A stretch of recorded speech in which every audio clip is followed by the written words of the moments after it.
Hi hello welcome back royal education Kannada channel. ಎಲ್ಲರಿಗೂ royal education Kannada ಚಾನಲ್ಗೆ ಸ್ವಾಗತ ಸುಸ್ವಾಗತ. ಇವತ್ತಿನ ತರಗತಿಯಲ್ಲಿ ಕರ್ನಾಟಕದ ಇತಿಹಾಸದ ಬಗ್ಗೆ ಸಂಪೂರ್ಣವಾಗಿ ನೋಡ್ತಾ ಹೋಗೋಣ. ಇಲ್ಲಿ ನಿನ್ನೆ ತಾನೇ ಹೇಳಿದೆ, ಕರ್ನಾಟಕದ ಇತಿಹಾಸದಲ್ಲಿ ಕರ್ನಾಟಕ ಎಂಬ ಪದ ಯಾವ ರೀತಿಯಾಗಿ ಹುಟ್ಟುಕೊಳ್ತು ಅಂತಕ್ಕಂಥದ್ದನ್ನ ಕಂಪ್ಲೀಟ್ ಆಗಿ ಡೀಟೇಲ್ಸ್ ಅನ್ನು ಕೊಟ್ಟಿದ್ದೆ ನಿನ್ನೆ ತಾನೇ. ಇವತ್ತಿನ ಈ ಒಂದು ಕ್ಲಾಸ್ ನಲ್ಲಿ ಕರ್ನಾಟಕದಲ್ಲಿ ಆಳ್ವಿಕೆ ಮಾಡಿರ್ತಕ್ಕಂಥ ಮನೆತನಗಳ ಬಗ್ಗೆ ನೋಡ್ತಾ ಹೋಗೋಣ. ಸಾಕಷ್ಟು ಮನೆತನಗಳು ಕರ್ನಾಟಕ ರಾಜ್ಯವನ್ನ ಆಳ್ವಿಕೆ ಮಾಡಿರ್ತಕ್ಕಂಥದ್ದು ನಿಮ್ಗೆ ಎಲ್ರಿಗೂ ಕೂಡ ಗೊತ್ತಿರ್ತಕ್ಕಂಥದ್ದು. ಇಲ್ಲಿ ಶಾತವಾಹನರು ಆಗಿರಬಹುದು, ಕದಂಬರು ಆಗಿರಬಹುದು, ಹಾಗೆ ಗಂಗರು, ರಾಷ್ಟ್ರಕೂಟರು, ಚಾಳುಕ್ಯರು. ನೋಡಿ, ಚಾಳುಕ್ಯರಲ್ಲಿ ಬಾದಾಮಿ ಚಾಳುಕ್ಯರು, ಕಲ್ಯಾಣಿ ಚಾಳುಕ್ಯರು, ಹೊಯ್ಸಳರು, ವಿಜಯನಗರ ಸಾಮ್ರಾಜ್ಯ, ಈ ರೀತಿಯಾಗಿ ಸಾಕಷ್ಟು ಮನೆತನಗಳು ಕರ್ನಾಟಕ ರಾಜ್ಯವನ್ನ ಆಳ್ವಿಕೆ ಮಾಡಿರ್ತಕ್ಕಂಥದ್ದು. ಅದರಲ್ಲಿ ಇವತ್ತಿನ ಕ್ಲಾಸ್ ನಲ್ಲಿ ಇಂಪಾರ್ಟೆಂಟ್ ಆಗಿರ್ತಕ್ಕಂಥದ್ದು ಕರ್ನಾಟಕದಲ್ಲಿ ಮೌರ್ಯರ ಆಳ್ವಿಕೆ. ನೋಡಿ, ಎಷ್ಟೋ ಸ್ಟೂಡೆಂಟ್ಸ್ಗೆ ಗೊತ್ತೇನೆ ಇಲ್ಲ ಕರ್ನಾಟಕದಲ್ಲಿ ಮೌರ್ಯರ ಆಡಳಿತವನ್ನ ಮಾಡಿದ್ರ. ಭಾರತದ ಇತಿಹಾಸದಲ್ಲಿ ಮೌರ್ಯರ ಪಾತ್ರದ ಬಗ್ಗೆ ನೋಡ್ತಾ ಹೋಗ್ತೀರಿ, ಆದ್ರೆ ಕರ್ನಾಟಕದ ಇತಿಹಾಸದಲ್ಲಿ ಮೌರ್ಯರ ಪಾತ್ರವು ಕೂಡ ಅತ್ಯಂತ ಅದ್ಭುತವಾಗಿರ್ತಕ್ಕಂಥದ್ದು. ನೋಡಿ, ಕರ್ನಾಟಕದಲ್ಲೂ ಕೂಡ ಅಶೋಕನ ಆಳ್ವಿಕೆ ಮಾಡಿರ್ತಕ್ಕಂಥ ಹಲವಾರು ಇಲ್ಲಿ ಶಾಸನಗಳು ಪತ್ತೆ ಆಗಿರ್ತಕ್ಕಂಥದ್ದು. ಅದ್ರ ಬಗ್ಗೆ ಕಂಪ್ಲೀಟ್ ಆಗಿ ಇವತ್ತಿನ ಈ ತರಗತಿಯಲ್ಲಿ ನೋಡ್ತಾ ಹೋಗೋಣ.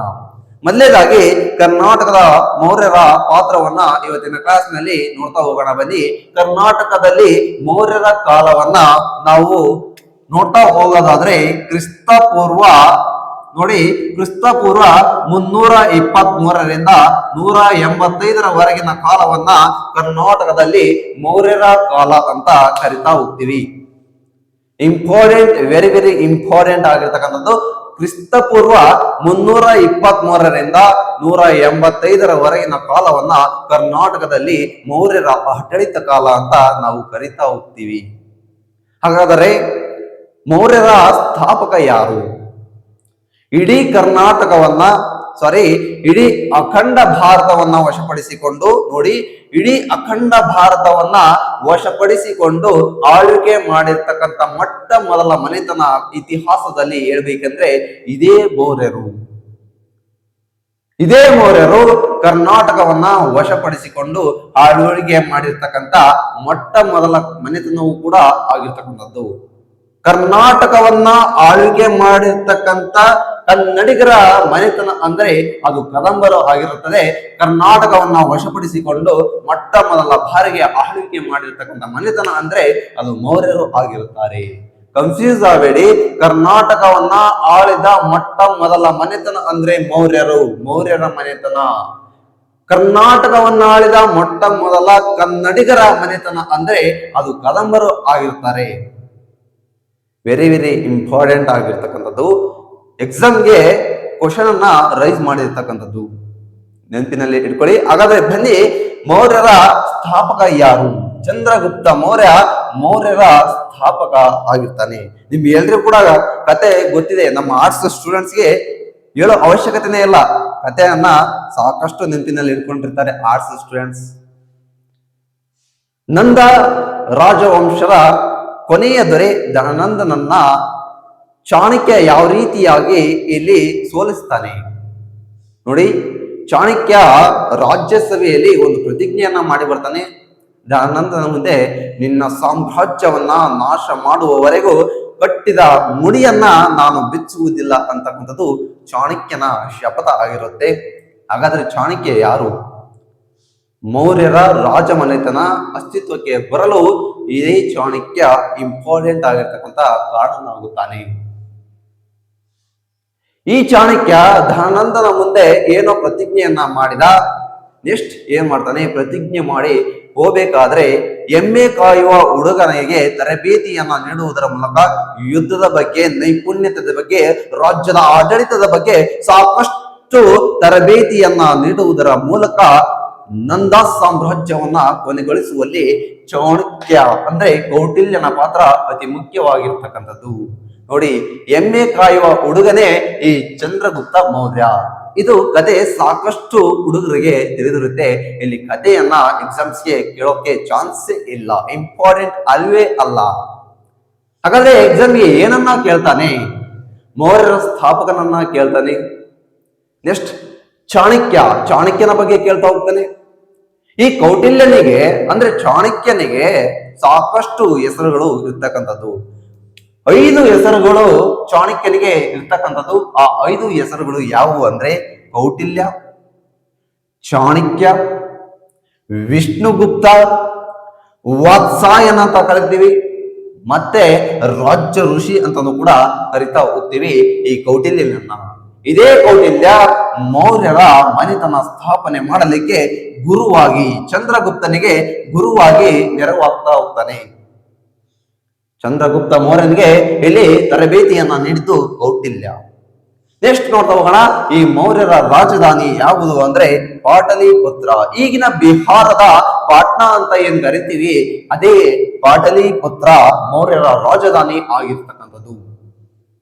ನೋಡಿ, ಇಂಪಾರ್ಟೆಂಟ್. ಇದಕ್ಕೆ ಪ್ರಾಚೀನದಲ್ಲಿ ಕುಸುಮಾಪುರ ಅಂತಲೂ ಕೂಡ ಕರಿತಾ ಹೋಗ್ತಾರೆ. ಇಂಪಾರ್ಟೆಂಟ್ ಆಗಿರ್ತಕ್ಕಂಥದ್ದು ಕುಸುಮಾಪುರ ಇಂಪಾರ್ಟೆಂಟ್ ಆಗಿರ್ತಕ್ಕಂಥದ್ದು.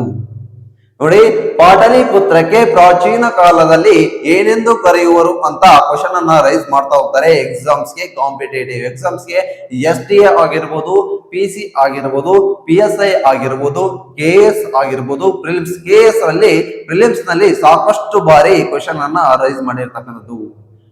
ಪಾಟಲಿಪುತ್ರದ ಪ್ರಾಚೀನ ಹೆಸರು ಕುಸುಮಾಪುರ ಅಂತ ಕರಿತೀವಿ. ಹಾಗಾದ್ರೆ ಮೌರ್ಯರ ಲಾಂಛನ ಯಾವುದು? ಮೌರ್ಯರ ರಾಜ ಲಾಂಛನ ನೋಡಿ, ಮಯೂರ ಅಂತ ಕರಿತಾ ಹೋಗ್ತೀವಿ, ಹಾಗೆ ಧರ್ಮಚಕ್ರ ಅಂತಾನು ಕೂಡ 2 ರಾಜ ಲಾಂಛನ ಹೊಂದಿರತಕ್ಕಂಥದ್ದು ಮೌರ್ಯರ ಮನೆತನ. ಯಾಕೆ 2 ಲಾಂಛನ ಹೊಂದಿರತಕ್ಕಂಥದ್ದು ಅಂದ್ರೆ ಚಂದ್ರಗುಪ್ತ ಮೌರ್ಯನ ಕಾಲದಲ್ಲಿ ಮಯೂರ ಅಂತಕ್ಕಂಥದ್ದು ಮೌರ್ಯರ ರಾಜ ಲಾಂಛನ ಆಗಿತ್ತು. ಆದ್ರೆ ಇಲ್ಲಿ ಅಶೋಕ ಮಹಾಶಯ ಬರ್ತಾ ಹೋಗ್ತಾನೆ. ನೆಕ್ಸ್ಟ್ ಅಶೋಕ ಮಹಾಶಯ ಇಡೀ ಭಾರತದಲ್ಲಿ 16,000 ರಾಜ ಮಹಾರಾಜರುಗಳಲ್ಲಿ ಏಕೈಕವಾಗಿ ಮಿನುಗುತ್ತಾರೆಯಂತೆ ಇದ ಸಾಮ್ರಾಟ ಯಾರು ಅಂದ್ರೆ ಅಶೋಕ ಮಹಾಶಯ. ಆ ಅಶೋಕ ಮಹಾಶಯನ ಕಾಲದಲ್ಲಿ ರಾಜ ಲಾಂಛನ ಧರ್ಮಚಕ್ರ ಆಗಿರ್ತಕ್ಕಂಥದ್ದು. ಧರ್ಮಚಕ್ರದಲ್ಲಿ 8 ಕಡ್ಡುಗಳು ಕಂಡು ಬರ್ತಕ್ಕಂಥದ್ದು. ನೋಡಿ, ಯಾವ ರೀತಿಯಾಗಿ ಇರ್ತಕ್ಕಂಥದ್ದು ಅಂದ್ರೆ ಧರ್ಮಚಕ್ರದಲ್ಲಿ ಈ ರೀತಿಯಾಗಿ ಇರ್ತಕ್ಕಂಥದ್ದು. ಇದು ಮೌರ್ಯರ ರಾಜ ಲಾಂಛನ ಕೂಡ ಆಗಿರ್ತಕ್ಕಂಥದ್ದು. ಹಾಗಾದ್ರೆ ನೆಕ್ಸ್ಟ್ ನೋಡ್ತಾ ಹೋಗೋಣ, ಇದೇ ಕೌಟಿಲ್ಯ ಚಾಣಕ್ಯ ಅಂತ ಕರಿತೀವಿ. ಈ ಚಾಣಕ್ಯ ಒಂದು ಗ್ರಂಥವನ್ನ ರಚಿಸ್ತಾನೆ, ಅದೇ ಅರ್ಥಶಾಸ್ತ್ರ ಅಂತಕ್ಕಂಥ ಗ್ರಂಥ. ಅರ್ಥಶಾಸ್ತ್ರ ಇಂಪಾರ್ಟೆಂಟ್ ಎಕ್ಸಾಮ್ಸ್ಗೆ ಈ ಅರ್ಥಶಾಸ್ತ್ರ ಕೃತಿ ಮೇಲೆ ಸಾಕಷ್ಟು ಕ್ವಶನ್ ಅನ್ನ ರೈಸ್ ಮಾಡ್ತಾ ಹೋಗ್ತಕ್ಕಂಥದ್ದು.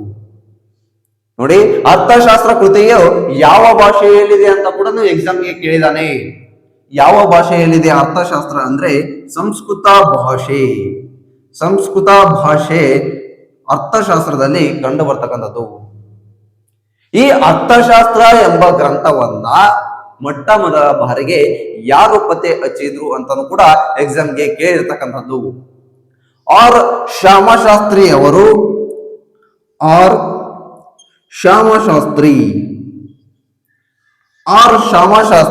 ಮೊಟ್ಟ ಮೊದಲ ಬಾರಿಗೆ ಮೈಸೂರಿನಲ್ಲಿ ಇರ್ತಕ್ಕಂಥ ಓರಿಯೆಂಟಲ್ ಲೈಬ್ರರಿಯಲ್ಲಿ 1905ರಲ್ಲಿ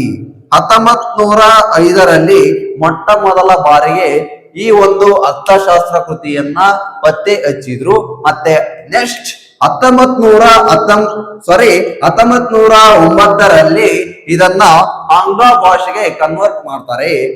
ಈ ಆರ್ ರಾಮಶಾಸ್ತ್ರಿ ಅವರು ಮೈಸೂರಿನ ಓರಿಯೆಂಟಲ್ ಲೈಬ್ರರಿಯಲ್ಲಿ 1905ರಲ್ಲಿ ಅರ್ಥಶಾಸ್ತ್ರ ಎಂಬ ಗ್ರಂಥವನ್ನ ಪತ್ತೆ ಹಚ್ಚಿರ್ತಾರೆ. ಮತ್ತೆ 1909ರಲ್ಲಿ ಏನ್ ಮಾಡ್ತಾರೆ, ಆಂಗ್ಲ ಭಾಷೆಗೆ ಇದನ್ನ ಟ್ರಾನ್ಸ್ಲೇಟ್ ಮಾಡಿರ್ತಕ್ಕಂಥದ್ದು. ಕ್ವಶನ್ ನ ಇಲ್ಲಿ ರೈಸ್ ಮಾಡಿರ್ತಕ್ಕಂಥದ್ದು ಕಾಂಪಿಟೇಟಿವ್ ಎಕ್ಸಾಮ್ಸ್ಗೆ ಇಂಪಾರ್ಟೆಂಟ್ ಆಗಿರ್ತಕ್ಕಂಥದ್ದು. ನೆಕ್ಸ್ಟ್ ನೋಡ್ತಾ ಹೋಗೋಣ, ಹಾಗಾದ್ರೆ ಮೈಸೂರಿನ ಓರಿಯೆಂಟಲ್ ಲೈಬ್ರರಿ ಏನಂತ ಕರಿತೀವಿ. ನೋಡಿ, ಮತ್ತೊಂದು ಇಂಪಾರ್ಟೆಂಟ್ ಆಗಿರ್ತಕ್ಕಂಥದ್ದು ಮೈಸೂರಿನ ಓರಿಯೆಂಟಲ್ ಲೈಬ್ರರಿ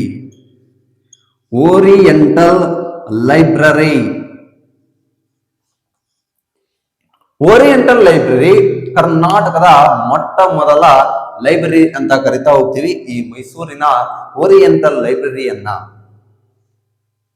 ಇಂಪಾರ್ಟೆಂಟ್. ಇದನ್ನ 1890ರಲ್ಲಿ ಕೆ ಶೇಷಾದ್ರಿ ಅಂತಕ್ಕಂಥವ್ರು, ಕೆ ಶೇಷಾದ್ರಿ ನೋಡಿ, ಮೈಸೂರು ಒಡೆಯರ ಕಾಲದಲ್ಲಿ ದಿವಾನರಾಗಿರ್ತಕ್ಕಂಥವ್ರು ಈ ಕೆ ಶೇಷಾದ್ರಿ ಅವರು. ಇವರು 1890ರಲ್ಲಿ ಮೈಸೂರಿನಲ್ಲಿ ಓರಿಯೆಂಟಲ್ ಲೈಬ್ರರಿ ಅನ್ನ ಸ್ಥಾಪನೆಯನ್ನ ಮಾಡ್ತಕ್ಕಂಥದ್ದು ಮಾಡ್ತಾರೆ ಕೂಡ. ಈ ಕೆ ಶೇಷಾದ್ರಿ 1890ರಲ್ಲಿ ಮೈಸೂರಿನಲ್ಲಿ ಓರಿಯೆಂಟಲ್ ಲೈಬ್ರರಿಯನ್ನ ಸ್ಥಾಪನೆಯನ್ನ ಮಾಡ್ತಾರೆ. ಇಂಪಾರ್ಟೆಂಟ್ ಆಗಿರ್ತಕ್ಕಂಥದ್ದು. ಹಾಗಾದ್ರೆ ನೆಕ್ಸ್ಟ್ ನೋಡ್ತಾ ಹೋಗೋಣ.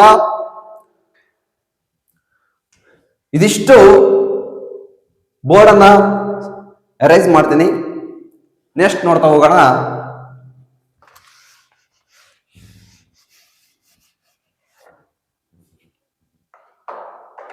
ಅಶೋಕ ಮಹಾಶಯ ಬರ್ತಾ ಹೋಗ್ತಾನೆ. ನೆಕ್ಸ್ಟ್ ಅಶೋಕ ಮಹಾಶಯ, ಇಂಪಾರ್ಟೆಂಟ್. ಅಶೋಕ ಮಹಾಶಯ ಈತನು ಕೂಡ ಕರ್ನಾಟಕದಲ್ಲಿ ಆಳ್ವಿಕೆ ಮಾಡಿರ್ತಕ್ಕಂಥ ಸಾಕಷ್ಟು ಪುರಾವೆಗಳು, ಶಾಸನಗಳು ಕಂಡು ಬರ್ತಕ್ಕಂಥದ್ದು. ಈತನ ಕಾಲಘಟ್ಟವನ್ನ ಕ್ರಿಸ್ತಪೂರ್ವ ನೋಡಿ, ಕ್ರಿಸ್ತಪೂರ್ವ 273ರಿಂದ 232ರವರೆಗಿನ ಕಾಲವನ್ನ ಅಶೋಕ ಮಹಾಶಯರ ಕಾಲವನ್ನ ಕರಿತೀವಿ. ಅಶೋಕ ಮಹಾಶಯ ನೋಡಿ, ಭಾರತದಲ್ಲಿ ಪ್ರಸಿದ್ಧ ಅರಸನಾಗಿರ್ತಕ್ಕಂಥದ್ದು. ಮೌರ್ಯರ ಕಾಲದಲ್ಲಿ ಪ್ರಸಿದ್ಧ ಅರಸನು ಕೂಡ ಆಗಿರ್ತಕ್ಕಂಥದ್ದು. ನೋಡಿ, ನೀವೆಲ್ಲ ಸಾಕಷ್ಟು ಕಥೆಯನ್ನ ತಿಳ್ಕೊಂಡಿರ್ತೀರಿ.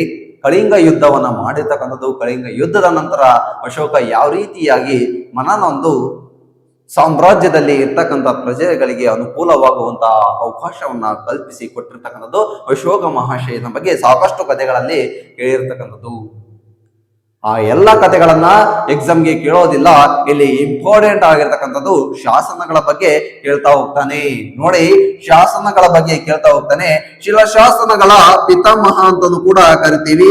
ಶಿಲಾಶಾಸನಗಳ ಪಿತಾಮಹ ಅಂತನೂ ಕೂಡ ಈ ಅಶೋಕ ಮಹಾಶಯನನ್ನ ಕರಿತಾ ಹೋಗ್ತೀವಿ. ನೆಕ್ಸ್ಟ್, ಈ ಅಶೋಕ ಮಹಾಶಯನನ್ನ ಮೌರ್ಯರ ಪ್ರಸಿದ್ಧ ಅರಸ, ಜಗಮೆಚ್ಚಿದ ನಾಯಕ, 10,000 ಸಾಮ್ರಾಟರಲ್ಲಿ ಮಿನುಗುತಾರೆಯಂತೆ, ಏಕೈಕ ಮಿನುಗುತಾರೆಯಂತೆ ಮಿನುಗಿದ ಅಶೋಕ ಅಂತ HG ವೆಲ್ಸ್ ರವರು ಕರಿತಾ ಹೋಗ್ತಾರೆ. ಇಂಪಾರ್ಟೆಂಟ್ ಆಗಿರ್ತಕ್ಕಂಥವ್ರು HG ವೆಲ್ಸ್, ವಿಶ್ವ ಅಗ್ರಗಣ್ಯ ನಾಯಕ ಅಂತ ಕರಿತಾ ಹೋಗ್ತಾರೆ HG ವೆಲ್ಸ್ ರವರು. ನೆಕ್ಸ್ಟ್, ಇಂಪಾರ್ಟೆಂಟ್ ಆಗಿರ್ತಕ್ಕಂಥದ್ದು ಕರ್ನಾಟಕದಲ್ಲಿ ಅತ್ಯಂತ ದೊಡ್ಡದಾಗಿರ್ತಕ್ಕಂಥ ಅಶೋಕನ ಶಾಸನಗಳು. ಒಟ್ಟಾರೆಯಾಗಿ ಕರ್ನಾಟಕದಲ್ಲಿ 14 ಶಾಸನಗಳು ಇರ್ತಕ್ಕಂಥದ್ದು. ಪ್ರಸ್ತುತ 17 ಶಿಲಾಶಾಸನಗಳು ಕಂಡು ಬರ್ತಕ್ಕಂಥದ್ದು. ನೋಡಿ, ಮೊಟ್ಟ ಮೊದಲ ಬಾರಿಗೆ 14 ಶಿಲಾಶಾಸನಗಳು ಕರ್ನಾಟಕದಲ್ಲಿ ದೊರೆತಿದ್ದು. ಈಗ ಪ್ರಸ್ತುತ 17 ಶಿಲಾಶಾಸನಗಳು ಅಶೋಕನಿಗೆ ಸಂಬಂಧಿಸಿದಂತೆ ಕರ್ನಾಟಕದಲ್ಲಿ ದೊರೆತಿರುವ ಒಟ್ಟಾರೆಯಾಗಿರ್ತಕ್ಕಂಥ ಶಾಸನಗಳು. ನೆಕ್ಸ್ಟ್ ನೋಡ್ತಾ ಹೋಗೋಣ. ಅದರಲ್ಲಿ ಕರ್ನಾಟಕದಲ್ಲಿ ಸಿಕ್ಕಿರ್ತಕ್ಕಂಥ ಶಾಸನಗಳಲ್ಲಿ ಅತಿ ದೊಡ್ಡ ಶಾಸನ, ಅಶೋಕನ ಸಂಬಂಧಿಸಿರ್ತಕ್ಕಂಥ ಅತಿ ದೊಡ್ಡ ಶಾಸನ ಸನ್ನತಿ ಶಾಸನ. ಇದು ಕಲಬುರ್ಗಿಯಲ್ಲಿ ಕಂಡು ಬರ್ತಕ್ಕಂಥದ್ದು. ಸನ್ನತಿ ಕಲಬುರ್ಗಿಯಲ್ಲಿ ಕಂಡು ಬರ್ತಕ್ಕಂಥದ್ದು ಅತಿ ದೊಡ್ಡ ಶಾಸನ. ನೆಕ್ಸ್ಟ್ ನೋಡ್ತಾ ಹೋಗೋಣ. ಕರ್ನಾಟಕದಲ್ಲಿ ಅಶೋಕನಿಗೆ ಸಂಬಂಧಿಸಿರ್ತಕ್ಕಂಥ ಅತಿ ಚಿಕ್ಕ ಶಾಸನ ಯಾವುದು ಅಂದ್ರೆ ಮಸ್ಕಿ ಶಾಸನ. ಮಸ್ಕಿ ಶಾಸನ ಎಲ್ಲಿ ಕಂಡು ಬರ್ತಕ್ಕಂಥದ್ದು ಅಂದ್ರೆ ರಾಯಚೂರಿನಲ್ಲಿ ಕಂಡು ಬರ್ತಕ್ಕಂಥದ್ದು. ಇದೇ ಮಸ್ಕಿ ಶಾಸನದಲ್ಲಿ ಅಶೋಕ ಮಹಾಶಯನನ್ನ ದೇವನಾಂ ಪ್ರಿಯ ಅಶೋಕ, ಪ್ರಿಯದರ್ಶಿನಿ ಅಶೋಕ ಅಂತಲೂ ಕೂಡ ಉಲ್ಲೇಖವಾಗಿರ್ತಕ್ಕಂಥದ್ದು ಇದೇ ರಾಯಚೂರಿನ ಮಸ್ಕಿ ಶಾಸನದಲ್ಲಿ. ಈ ಮಸ್ಕಿ ಶಾಸನವನ್ನ 1915ರಲ್ಲಿ ಸಿ ಬೇಡನ್ ಅಂತಕ್ಕಂಥವ್ರು, ಬಿಡೇನ್ ಅಂತಕ್ಕಂಥ ವ್ಯಕ್ತಿ ಇದನ್ನ ಮೊಟ್ಟ ಮೊದಲ ಬಾರಿಗೆ ಪತ್ತೆ ಹಚ್ಚಿರ್ತಕ್ಕಂಥದ್ದು ಈ ಮಸ್ಕಿ ಶಾಸನ. ನೆಕ್ಸ್ಟ್ ನೋಡ್ತಾ ಹೋಗೋಣ. ಕರ್ನಾಟಕದಲ್ಲಿ ಮತ್ತೊಂದು ಶಾಸನ ಕಂಡು ಬಂದಿರತಕ್ಕಂಥದ್ದು ಚಿತ್ರದುರ್ಗ ಜಿಲ್ಲೆ. ಚಿತ್ರದುರ್ಗ ಜಿಲ್ಲೆಯಲ್ಲಿ ಬ್ರಹ್ಮಗಿರಿ ಶಾಸನ ಕಂಡು ಬಂದಿರತಕ್ಕಂಥದ್ದು ಅಶೋಕನಿಗೆ ಸಂಬಂಧಿಸಿರ್ತಕ್ಕಂಥ ಶಾಸನ. ಇಂಪಾರ್ಟೆಂಟ್ ಆಗಿರ್ತಕ್ಕಂಥದ್ದು ನೋಡಿ ಈ ಬ್ರಹ್ಮಗಿರಿ ಶಾಸನ. ಯಾಕೆ ಅಂದ್ರೆ ಕರ್ನಾಟಕದ ಮೊಟ್ಟ ಮೊದಲ ಶಾಸನ ಈ ಬ್ರಹ್ಮಗಿರಿ ಶಾಸನ, ಕನ್ನಡದ ಮೊಟ್ಟ ಮೊದಲ ಶಾಸನ ಹಲ್ಮಿಡಿ ಶಾಸನ. ಕನ್ಫ್ಯೂಸ್ ಆಗೋದು ಇಲ್ಲೇ. ಕರ್ನಾಟಕದ ಮೊಟ್ಟ ಮೊದಲ ಶಾಸನ ಬ್ರಹ್ಮಗಿರಿ ಶಾಸನ, ಕನ್ನಡದ ಮೊಟ್ಟ ಮೊದಲ ಶಾಸನ ಹಲ್ಮಿಡಿ ಶಾಸನ. ಹಲ್ಮಿಡಿ ಶಾಸನ ಕದಂಬರ ಆಳ್ವಿಕೆಯಲ್ಲಿ ಕಂಡು ಬರ್ತಕ್ಕಂಥದ್ದು. ಕದಂಬರ ಮನೆತನದಲ್ಲಿ ಕಾಕುತ್ಸವರ್ಮನ ಕಾಲದಲ್ಲಿ ಕಂಡು ಬರ್ತಕ್ಕಂಥ ಶಾಸನ ಯಾವುದು? ಹಲ್ಮಿಡಿ ಶಾಸನ. ಕನ್ನಡದ ಮೊಟ್ಟ ಮೊದಲ ಶಾಸನ ಇದು, ಕರ್ನಾಟಕದ ಮೊಟ್ಟ ಮೊದಲ ಶಾಸನ. ಇದೇ ಚಿತ್ರದುರ್ಗ ಜಿಲ್ಲೆಯಲ್ಲಿ ಮತ್ತೊಂದು ಶಾಸನ, ಇನ್ನೂ 2 ಶಾಸನಗಳು ಅಶೋಕನಿಗೆ ಸಂಬಂಧಿಸಿರ್ತಕ್ಕಂಥ ಇನ್ನೂ 2 ಶಾಸನಗಳು ಕಂಡು ಬರ್ತಕ್ಕಂಥದ್ದು ಯಾವುವು ಅಂದ್ರೆ ಜಟ್ಟಿಂಗ ರಾಮೇಶ್ವರ. ಜಟ್ಟಿಂಗ ರಾಮೇಶ್ವರ ಶಾಸನ, ಜಟ್ಟಿಂಗ ರಾಮೇಶ್ವರ ಶಾಸನ. ಇನ್ನೊಂದು ಸಿದ್ದಾಪುರ ಶಾಸನ, ಸಿದ್ದಾಪುರ ಶಾಸನ. ನೋಡಿ ಈ 3 ಶಾಸನಗಳು ಚಿತ್ರದುರ್ಗ ಜಿಲ್ಲೆಯಲ್ಲಿಯೇ ಕಂಡು ಬಂದಿರತಕ್ಕಂಥದ್ದು. ಅಶೋಕನಿಗೆ ಸಂಬಂಧಿಸಿರ್ತಕ್ಕಂಥ ಚಿತ್ರದುರ್ಗ ಜಿಲ್ಲೆಯಲ್ಲಿ ಈಗಾಗಲೇ ಕಂಡು ಬಂದಿರತಕ್ಕಂಥ ಶಾಸನಗಳು. ಈ ಬ್ರಹ್ಮಗಿರಿ ಶಾಸನದಲ್ಲಿ ಮತ್ತೊಂದು ಸ್ಪೆಷಲ್ ಏನಂದ್ರೆ, ನೆಕ್ಸ್ಟ್ ನೋಡ್ತಾ ಹೋಗೋಣ. 1 ಸೆಕೆಂಡ್. ಬ್ರಹ್ಮಗಿರಿ ಶಾಸನದಲ್ಲಿ ಈಗಾಗಲೇ ಇಸಿಲ ಎಂಬ ಪದ, ಕನ್ನಡದ ಮೊಟ್ಟ ಮೊದಲ ಪದ ಇಸಿಲಾ ಪದ ಕೂಡ ಬ್ರಹ್ಮಗಿರಿ ಶಾಸನದಲ್ಲಿ ಕಂಡು ಬಂದಿರತಕ್ಕಂಥದ್ದು. ನೋಡಿ ಇಂಪಾರ್ಟೆಂಟ್ ಆಗಿರ್ತಕ್ಕಂಥದ್ದು ಇಸಿಲಾ ಪದ. ಇಸಿಲಾ ಅಂದ್ರೆ ಏನು? ಇಸಿಲಾ ಅಂದ್ರೆ ಕೋಟೆ ಎಂದರ್ಥ. ಕೋಟೆ ಎಂದರ್ಥ ಇಸಿಲಾ ಅಂದ್ರೆ. ಈ ಇಸಿಲಾ ಪದವನ್ನ ಮೊಟ್ಟ ಮೊದಲ ಬಾರಿಗೆ DL ನರಸಿಂಹಾಚಾರ್ಯರವರು ಮೊಟ್ಟ ಮೊದಲ ಬಾರಿಗೆ ಕಂಡುಹಿಡಿದಿರ್ತಕ್ಕಂಥದ್ದು DL ನರಸಿಂಹಾಚಾರ್ಯ. ಇಂಪಾರ್ಟೆಂಟ್ ಆಗಿರ್ತಕ್ಕಂಥದ್ದು ನೋಡಿ, ಪ್ರತಿಯೊಂದು ಕೂಡ ಇಂಪಾರ್ಟೆಂಟ್. ಯಾಕೆ ಅಂದ್ರೆ ಇತ್ತೀಚೆಗೆ ಬರ್ತಕ್ಕಂಥ ಎಕ್ಸಾಮ್ಸ್ ನಲ್ಲಿ ಹೊಂದಿಸಿ ಬರೆಯಿರಿ ಅನ್ನೋದರ ಮೂಲಕ, ಕೇಳುವುದರ ಮೂಲಕ, ಕ್ವಶನ್ ಅನ್ನ ರೈಸ್ ಮಾಡುವುದರ ಮೂಲಕ ಕಾಂಪಿಟೇಟಿವ್ ಎಕ್ಸಾಮ್ಸ್ ಗೆ ಕ್ವಶನ್ ಅನ್ನ ರೈಸ್ ಮಾಡ್ತಾರೆ. ಹೊಂದಿಸಿ ಬರೆಯಿರಿಯಲ್ಲಿ ಶಾಸನಗಳನ್ನ ಕೇಳ್ತಾ ಹೋಗ್ತಾರೆ. ಹೀಗಾಗಿ ಇಂಪಾರ್ಟೆಂಟ್ ಆಗಿರ್ತಕ್ಕಂಥದ್ದು. ಅಶೋಕನ ಶಿಲಾಶಾಸನಗಳನ್ನ ಕೆತ್ತಿರ್ತಕ್ಕಂಥ ಶಿಲ್ಪಿ ಯಾರು ಅಂದ್ರೆ ಚಪಡ ಅಂತಕ್ಕಂಥ ವ್ಯಕ್ತಿ. ಅಶೋಕನ ಎಲ್ಲಾ ಶಿಲಾಶಾಸನಗಳನ್ನ, ಕರ್ನಾಟಕದಲ್ಲಿ ದೊರೆತಿರುವ ಎಲ್ಲಾ ಶಿಲಾಶಾಸನಗಳನ್ನ ಕೆತ್ತಿರ್ತಕ್ಕಂಥ ಶಿಲ್ಪಿಯ ಹೆಸರು ಚಪಡ ಅಂತಕ್ಕಂಥನು. ಈ ಚಪಡ ಅಂತಕ್ಕಂಥ ವ್ಯಕ್ತಿ ಹೆಸರು ಕಂಡು ಬಂದಿರತಕ್ಕಂಥದ್ದು ಇದೇ ಬ್ರಹ್ಮಗಿರಿ ಶಾಸನದಲ್ಲಿ. ನೆಕ್ಸ್ಟ್ ನೋಡ್ತಾ ಹೋಗೋಣ. ಹಾಗಾದ್ರೆ ಬಳ್ಳಾರಿಯಲ್ಲಿ ಕಂಡು ಬಂದಿರುವ ಅಶೋಕನ ಶಾಸನಗಳು ಅಂದ್ರೆ ಬಳ್ಳಾರಿಯಲ್ಲಿ ಕೂಡ ಕಂಡು ಬಂದಿರತಕ್ಕಂಥದ್ದು ಅಶೋಕನ ಶಿಲಾಶಾಸನಗಳು. ಎಲ್ಲಿ ಅಂದ್ರೆ ಬಳ್ಳಾರಿಯ ನಿಟ್ಟೂರು. ನೋಡಿ ಬಳ್ಳಾರಿಯಲ್ಲಿ ನಿಟ್ಟೂರು ಹಾಗೂ ಉದಯಗೋಳಂ. ಉದಯಗೋಳಂನಲ್ಲೂ ಕೂಡ ಈಗಾಗಲೇ ಅಶೋಕನ ಶಿಲಾಶಾಸನಗಳು ಕಂಡು ಬಂದಿರತಕ್ಕಂಥದ್ದು. ನೆಕ್ಸ್ಟ್ ಕೊಪ್ಪಳದಲ್ಲೂ ಕೂಡ ಅಶೋಕನ ಶಿಲಾಶಾಸನಗಳು ಕಂಡು ಬಂದಿರತಕ್ಕಂಥದ್ದು. ಕೊಪ್ಪಳದಲ್ಲೂ ಕೂಡ ಅಶೋಕನ ಶಿಲಾಶಾಸನಗಳು ಕಂಡು ಬಂದಿರತಕ್ಕಂಥದ್ದು 3 ಪ್ಲೇಸ್ ನಲ್ಲಿ. ಒಂದು ಪಾಲ್ಕಿಗುಂಡ, ಮತ್ತೊಂದು ಸುವರ್ಣಗಿರಿ. ನೋಡಿ ಸುವರ್ಣಗಿರಿ. ಕೊಪ್ಪಳದಲ್ಲಿ ಈಗಾಗಲೇ ಕಂಡು ಬಂದಿರತಕ್ಕಂಥ ಅಶೋಕನ ಶಿಲಾಶಾಸನಗಳು ಪಾಲ್ಕಿಗುಂಡ, ಸುವರ್ಣಗಿರಿ, ಮತ್ತೊಂದು ಗವಿಮಠ. ಗವಿಮಠದಲ್ಲೂ ಕೂಡ ಅಶೋಕನ ಶಿಲಾಶಾಸನಗಳು ಕಂಡು ಬಂದಿರತಕ್ಕಂಥದ್ದು. ಒಟ್ಟಾರೆಯಾಗಿ ಇವತ್ತಿನ ತರಗತಿಯಲ್ಲಿ ಕರ್ನಾಟಕದ ಮೌರ್ಯರ ಬಗ್ಗೆ ಕಲಿತಾ ಹೋಗ್ತೀವಿ. ಅದರಲ್ಲಿ ಚಂದ್ರಗುಪ್ತ ಮೌರ್ಯನ ಕೂಡ ಬಂದಿರತಕ್ಕಂಥದ್ದು, ಅಶೋಕ ಮಹಾಶಯ ಕೂಡ ಬಂದಿರತಕ್ಕಂಥದ್ದು. ಈ ಚಂದ್ರಗುಪ್ತ ಮೌರ್ಯ ನೋಡಿ, ಈ ಚಂದ್ರಗುಪ್ತ ಮೌರ್ಯನ ಕಾಲದಲ್ಲಿ ಆಸ್ಥಾನದಲ್ಲಿ ಬರಗಾಲ ಉಂಟಾದಾಗ, ಸಾಮ್ರಾಜ್ಯದಲ್ಲಿ ಬರಗಾಲ ಉಂಟಾಯಿತು. ಆ ಬರಗಾಲದ ಮುನ್ಸೂಚನೆಯನ್ನ ತಿಳಿದುಕೊಂಡು ಈ ಚಂದ್ರಗುಪ್ತ ಮೌರ್ಯ ಎಲ್ಲಿಗೆ ಬರ್ತಾನೆ? ಡೈರೆಕ್ಟ್ ಆಗಿ ಅಂದ್ರೆ ಈ ಒಂದು ಹಾಸನ, ಕರ್ನಾಟಕದಲ್ಲಿ ಇರ್ತಕ್ಕಂಥ ಹಾಸನ ಡಿಸ್ಟಿಕ್ಗೆ ಬರ್ತಾನೆ. ಹಾಸನ ಜಿಲ್ಲೆಯ ಶ್ರವಣ ಬೆಳಗೊಳದಲ್ಲಿ ಇರ್ತಕ್ಕಂಥ ಚಿಕ್ಕ ಬೆಟ್ಟಕ್ಕೆ ಬಂದಿರತಕ್ಕಂಥದ್ದು ಈ ಚಂದ್ರಗುಪ್ತ ಮೌರ್ಯ. ನೋಡಿ ಚಿಕ್ಕ ಬೆಟ್ಟಕ್ಕೆ ಬಂದ ಏನ್ ಮಾಡ್ತಾನೆ ಅಂದ್ರೆ ಸಲ್ಲೇಖನ ವ್ರತವನ್ನ ಆಚರಣೆ ಮಾಡ್ತಾನೆ. ಅದು ಯಾರ ಒಂದು ಸಹಾಯದಿಂದ ಅಂದ್ರೆ ಜೈನ ಸನ್ಯಾಸಿಯಾಗಿರ್ತಕ್ಕಂಥ ಭದ್ರಬಾಹು ಗುರುವಿನ ಸಹಾಯದಿಂದ ತನ್ನ ಸಾಮ್ರಾಜ್ಯದಲ್ಲಿ ಉಂಟಾಗಿರ್ತಕ್ಕಂಥ ಬರಗಾಲದ ಮುನ್ಸೂಚನೆಯನ್ನ ತಿಳಿದುಕೊಂಡು ಡೈರೆಕ್ಟ್ ಆಗಿ ಎಲ್ಲಿಗೆ ಬರ್ತಾನೆ, ಹಾಸನ ಜಿಲ್ಲೆಯ ಶ್ರವಣ ಬೆಳಗೊಳದ ಚಿಕ್ಕ ಬೆಟ್ಟಕ್ಕೆ ಬರ್ತಾನೆ ಈ ಚಂದ್ರಗುಪ್ತ ಮೌರ್ಯ ಅಂತಕ್ಕಂಥವನು. ನೆಕ್ಸ್ಟ್ ಏನ್ ಮಾಡ್ತಾನೆ ಇಲ್ಲಿ, ಸಲ್ಲೇಖನ ವ್ರತ ಅಂದ್ರೆ ಏನು? ಪ್ರಾಪಂಚಿಕ ಜೀವನವನ್ನ ತ್ಯಜಿಸಿ ಯಾವುದೇ ಮೂಲಭೂತ ಅವಶ್ಯಕತೆಗಳನ್ನ ತೆಗೆದುಕೊಳ್ಳದೆ ಜೀವಂತವಾಗಿ ಆಹಾರವನ್ನ ತ್ಯಜಿಸಿ ಕೇವಲ ಗಾಳಿಯನ್ನ ಆಹಾರವನ್ನ ಮಾಡಿಕೊಂಡು ತಪಸ್ಸಿಗೆ ಕುಳಿತಿರ್ತಕ್ಕಂಥದ್ದೇ ಸಲ್ಲೇಖನ ವ್ರತ. ಜೀವಂತವಾಗಿ ಪ್ರಾಣವನ್ನ ತ್ಯಜಿಸುವುದು, ಸ್ವಾಹಿಚ್ಛೆಯಿಂದ ಪ್ರಾಣವನ್ನ ತ್ಯಜಿಸುವುದೇ ಈ ಸಲ್ಲೇಖನ ವ್ರತ ಅಂತ ಕರಿತೀವಿ. ಇಂಪಾರ್ಟೆಂಟ್ ಆಗಿರ್ತಕ್ಕಂಥದ್ದು ಸಲ್ಲೇಖನ ವ್ರತ. ಇದಿಷ್ಟು ಚಂದ್ರಗುಪ್ತ ಮೌರ್ಯನಿಗೆ ಸಂಬಂಧಿಸಿದ್ದು ಮತ್ತೆ ಅಶೋಕ ಮಹಾಶಯನಿಗೆ ಸಂಬಂಧಿಸಿದ್ದು. ಇನ್ನೊಂದು ಇಂಪಾರ್ಟೆಂಟ್ ಏನಂದ್ರೆ, ಅಶೋಕನ ಕಾಲದಲ್ಲಿ ದೊರೆತಿರುವ ಎಲ್ಲಾ ಶಿಲಾಶಾಸನಗಳು ಯಾವ ಭಾಷೆಯಲ್ಲಿ ದೊರೆತಿವೆ ಅಂತ ಕ್ವಶನ್ ಅನ್ನ ರೈಸ್ ಮಾಡ್ತಾನೆ. ಯಾವ ಭಾಷೆಯಲ್ಲಿ ದೊರೆತಿವೆ ಅಂದ್ರೆ ಪ್ರಾಕೃತ ಭಾಷೆ. ಪ್ರಾಕೃತ ಭಾಷೆಯಲ್ಲಿ ದೊರೆತಿರತಕ್ಕಂಥದ್ದು. ಈ ಎಲ್ಲಾ ಭಾಷೆಗಳ ತಾಯಿ ಸಂಸ್ಕೃತ ಭಾಷೆಯನ್ನ ಕರಿತೀವಿ. ಎಲ್ಲಾ ಲಿಪಿಗಳ ತಾಯಿ ಬ್ರಾಹ್ಮಿ ಲಿಪಿಯನ್ನ ಕರಿತೀವಿ. ಅಶೋಕನ ಶಿಲಾಶಾಸನಗಳು ಕರ್ನಾಟಕದಲ್ಲಿ ದೊರೆತಿರುವಂತಹ ಭಾಷೆಗಳು ಯಾವುದು ಅಂದ್ರೆ ಈ ಪ್ರಾಕೃತ ಭಾಷೆಯಲ್ಲಿ ದೊರೆತಿರ್ತಕ್ಕಂಥದ್ದು. ಕನ್ಫ್ಯೂಸ್ ಆಗಬೇಡಿ, ಎಲ್ಲಾ ಭಾಷೆಗಳ ತಾಯಿ ಯಾವುದು? ಸಂಸ್ಕೃತ ಭಾಷೆ. ಸಂಸ್ಕೃತ ಭಾಷೆ ಎಲ್ಲಾ ಭಾಷೆಗಳ ತಾಯಿ ಅಂತ ಕರಿತೀವಿ. ಎಲ್ಲಾ ಲಿಪಿಗಳ ತಾಯಿ ಯಾರು ಅಂದ್ರೆ ಬ್ರಾಹ್ಮಿ ಲಿಪಿ. ಬ್ರಾಹ್ಮಿ ಲಿಪಿ. ಹಾಗಾದ್ರೆ ಕರ್ನಾಟಕದಲ್ಲಿ ದೊರೆತಿರ್ತಕ್ಕಂಥ ಅಶೋಕನ ಶಿಲಾಶಾಸನಗಳು ಯಾವ ಭಾಷೆಯಲ್ಲಿ ದೊರೆತಿವೆ? ಕಮೆಂಟ್ಸ್ ಬಾಕ್ಸ್ ನಲ್ಲಿ ತಿಳಿಸಿ. ಈಗ ತಾನೇ ಹೇಳಿದೆ ನಿಮಗೆ, ಇಂಪಾರ್ಟೆಂಟ್ ಆಗಿರ್ತಕ್ಕಂಥದ್ದು.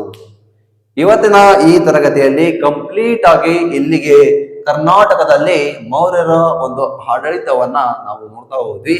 ಇಲ್ಲಿ ಇನ್ನೊಂದು ನಿಮ್ಗೆ ಡೌಟ್ಸ್ ಬರಬಹುದು, ಕರ್ನಾಟಕದಲ್ಲಿ ಮೌರ್ಯರಿಗೆ ಸಂಬಂಧಿಸಿದಂತೆ ಕಲೆ ಮತ್ತು ಸಾಹಿತ್ಯಕ್ಕೆ ಯಾವುದೇ ಕೊಡುಗೆ ಇಲ್ವಾ ಅಂತ ನೀವು ಕೇಳ್ಬೋದು.